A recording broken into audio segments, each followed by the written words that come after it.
Okay, so the topic is natural law and the divine command theory. So what is natural law theory? In fact, God created the world including human beings, and thus something is good or right when it causes human beings to flourish. On the other hand, the divine command theory says that our moral obligations come from God's commands.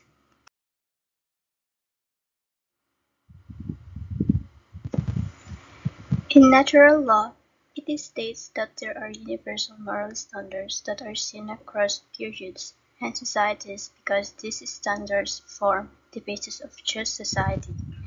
And natural law is a theory of ethics that says that human beings possess intrinsic values that govern our reasoning and behavior. Also a theory that believes that the nature of man is good, hence evil deeds are unnatural and immoral.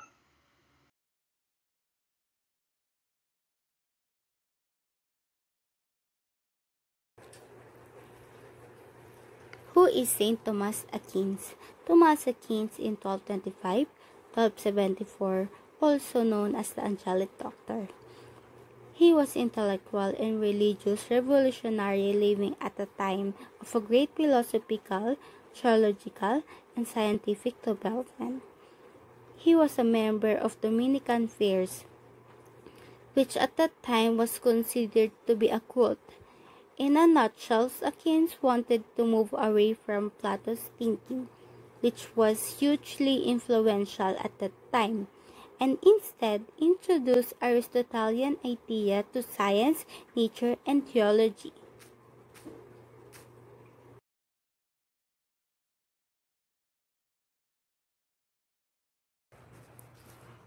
Who is Saint Thomas Aquinas? Born in 1225 at Rocaseca, died in 7 March 1274, age 48 to 49. Aquinas' natural theory was being influential in shaping idea about human liberty and moral limits of a government authority. What two things did Aquinas combine to make the natural law theory? Faith and reason.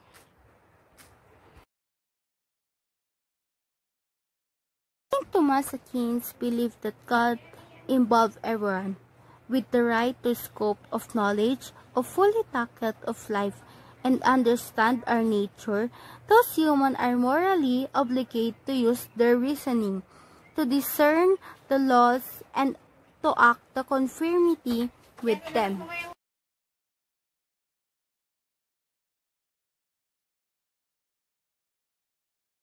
Saint Thomas Aquinas believed God gave everyone the ability para maintindihan ang ating sarili. Because of this gift, we have a moral duty to use our intelligence to figure out what's right and wrong, and then to act accordingly. In the other words, we're responsible for using our brains to live good life.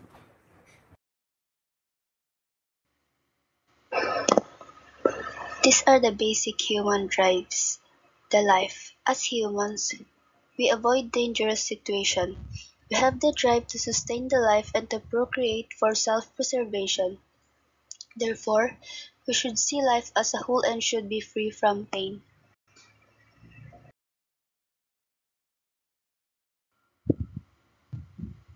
Knowledge. Humans should educate themselves to be well informed instead of being ignorant. Many philosophers speak about ignorance, which is the lack of knowledge or information.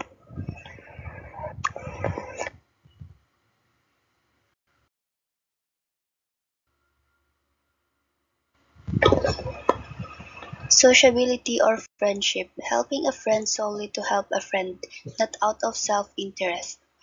Having a peace and harmony among people in its strongest form is a flowering friendship.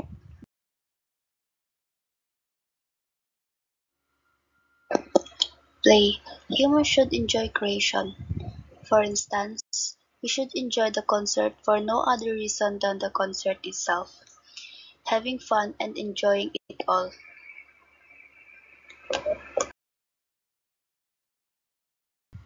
The aesthetic experience. The top of the chain is the aesthetic experience. Humans should have an appreciation for beauty in nature and art.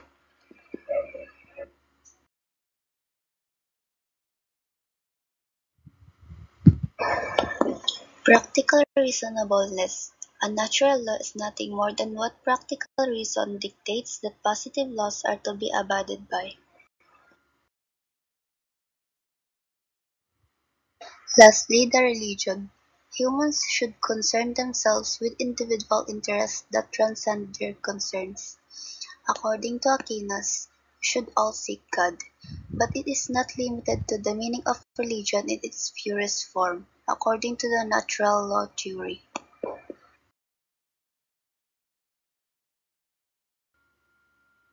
Principle of double effect. This principle aims to provide specific guidelines for determining when it is morally permissible to act in pursuit of a good end in full knowledge that the action will also bring bad results. In cases where an action has good and bad effects, the action is justified only if it is not wrong itself and if it does not require that one directly intended evil result.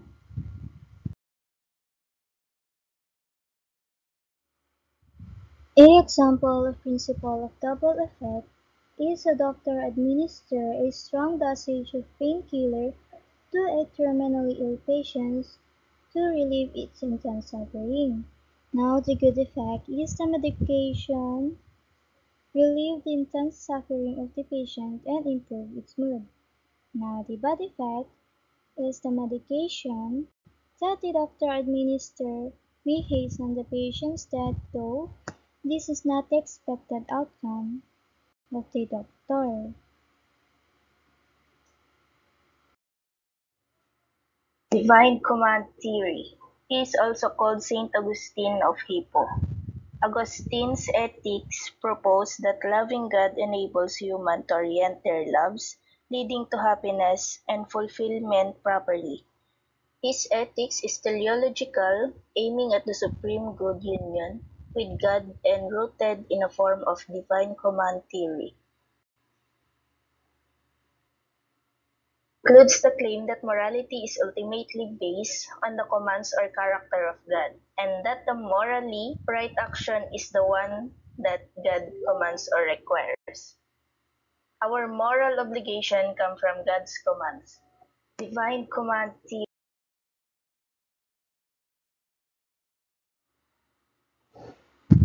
The goal of man is to return to paradise, a union with God from the city of man, towards the city of heaven. Means that the goal is to do God's will and avoid what He forbids.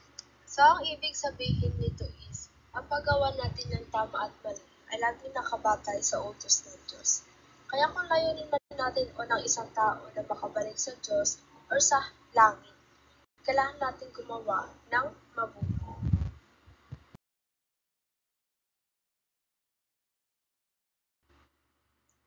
Natural law versus divine command theory. Natural law and divine command theory are two significant ethical theories that explain the foundation of morality. While both of them relate to religion, they have key differences in their approach to what makes an action morally right or wrong. In natural law theory, God created the world including human beings, and thus something is good or right when it causes human beings to flourish. On the other hand, the divine command theory says that our moral obligation come from God's command. Natural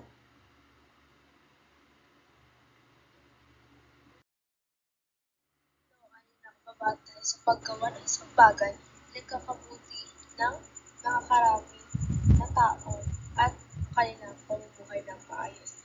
Dahil dito ay parang ginagamit natin ang ating isip para malaman kung ano ang tama at mali. Divine command theory ay nasasang-ayon sa paggawa ng tama na nakababatay sa utos ng Diyos. Halimbawa, pagtulong sa kapwa dahil ito ay utos ng Diyos kahit hindi natin alam kung paano niya ito sinasabi sa atin.